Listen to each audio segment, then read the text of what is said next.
মনির বাসার এই ছোট্ট কুটিরে একা থাকি। হঠাৎ জীবনে রাহুল এলো। সেই রাতে কুটিরে তার ঠোঁট আমার বুকে নামলো আরও নিচে। জীবনে নারীত্বের স্বাদ এলো প্রথমবার। আমি অর্ণা, এটা আমার গল্প। আসো শুরু করি আমার জঙ্গলের গল্প। আমি অর্ণা, বয়স মাত্র ২২, কিন্তু জীবনটা যেন একটা পুরনো বইয়ের মতো। পাতাগুলো হলুদ হয়ে গেছে, কিন্তু কোনো নতুন অধ্যায় লেখা হয়নি।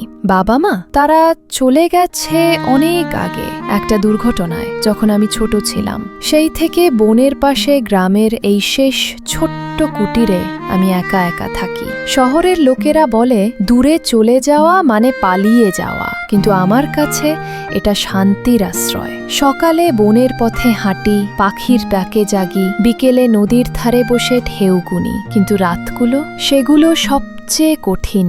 একটা অদৃশ্য ক্ষুধা যা কখনো মিটেনি। কোনো পুরুষের স্পর্শ, সেটা তো আমার জীবনে কখনো আসেইনি, শুধু স্বপ্নে, যেখানে কোনো অচেনা হাত আমার গালে আর শরীরে ঘুরে বেড়ায়। কিন্তু সকাল হলেই সব মিলিয়ে যায়। আমি ভয় পাই এই একাকিত্ব থেকে, কিন্তু আরও ভয় পাই ভুল কাউকে কাছে টেনে আনার চিন্তায়।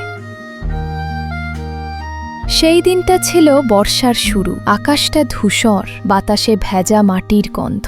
আমি বনের ভিতরে একটু গভীরে গিয়েছিলাম ফুল তোলার জন্য। পায়ের নিচে পাতা খসখস করে, আর দূরে কোনো পাখির ডাক। হঠাৎ একটা অদ্ভুত শব্দ, ক্লিক, ক্যামেরার শাটারের মতো। আমি থমকে দাঁড়ালাম। সামনের গাছের আড়াল থেকে বেরিয়ে এলো সে রাহুল।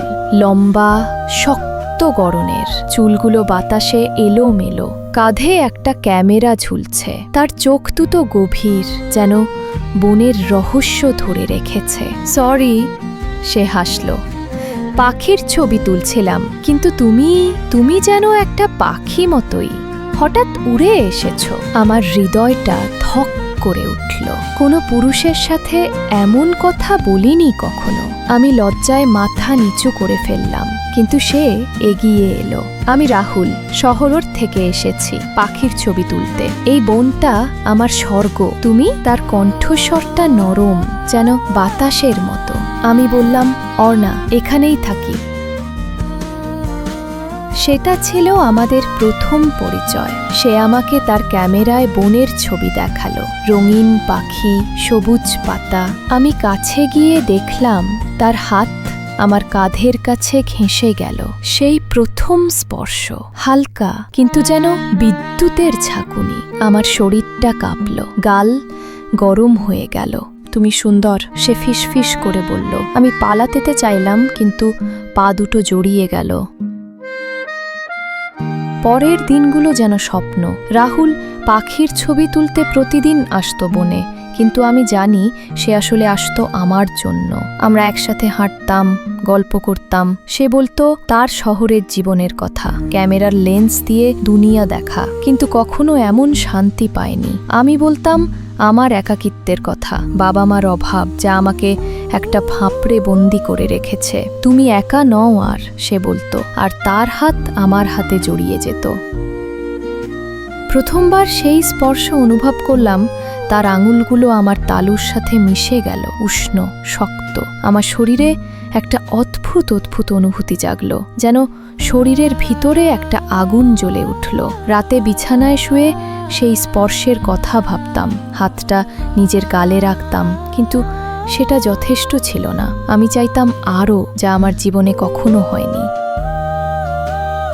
এক সন্ধ্যায় বৃষ্টি পড়ছিল হালকা। আমরা বনের ধারের একটা বড় গাছের নিচে দাঁড়িয়েছিলাম। রাহুলের ক্যামেরা নামিয়ে রেখেছে, তার চোখ আমার দিকে। অর্ণা, না, শুধু ছবি নয়, তোমাকে জানতে চাই।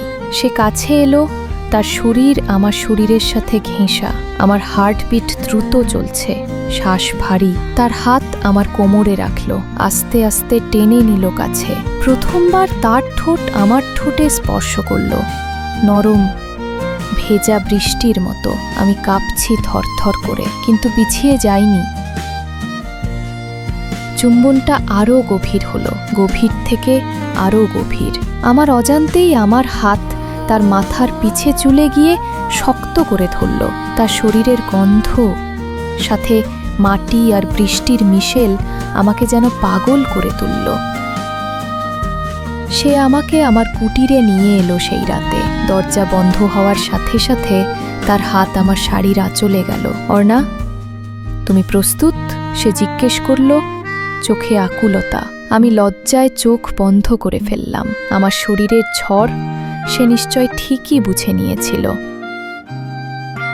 সে আমার শাড়িটা খুলে ফেলল আস্তে আস্তে, যেন ফুল থেকে একটা একটা করে ফুলের পাপড়ি ছাড়িয়ে নিচ্ছে। তার আঙুল আমার গলা থেকে আস্তে আস্তে নেমে আসলো বুকের ঠিক উঁচু জায়গাটাতে। সেই প্রথম অনুভূতি, যেন একটা বিদ্যুৎ চমকে উঠল পুরো শরীরে। একটা উষ্ণ ঢেউ আমার বুকের চামড়ায় কাটা দিয়ে উঠল। তার মুখ নিচে নামল, ঠোঁট আমার বুকে স্পর্শ করল, চুষে নিল নরমভাবে। একটা অজানা আনন্দে আমার চিৎকার করতে ইচ্ছে করল। তার হাত নিচে নামল, আমার উরুতে চাপ দিল, আস্তে আস্তে উপরে উঠল। খুঁজে পেল সেই গুপ্তধন যেখানে আগে কখনো কারো স্পর্শ হয়নি কোনোদিন। এটা কি?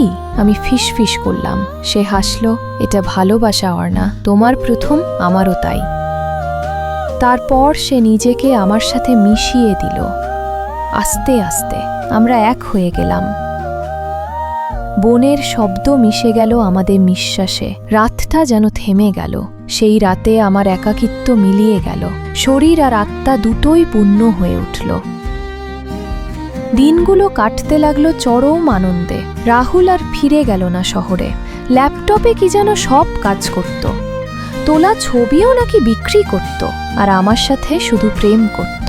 সে আমার ছবি তুলত, কিন্তু লেন্সের পিছনে তার চোখে আমি দেখতাম নিজেকে, সুন্দর, জীবন্ত।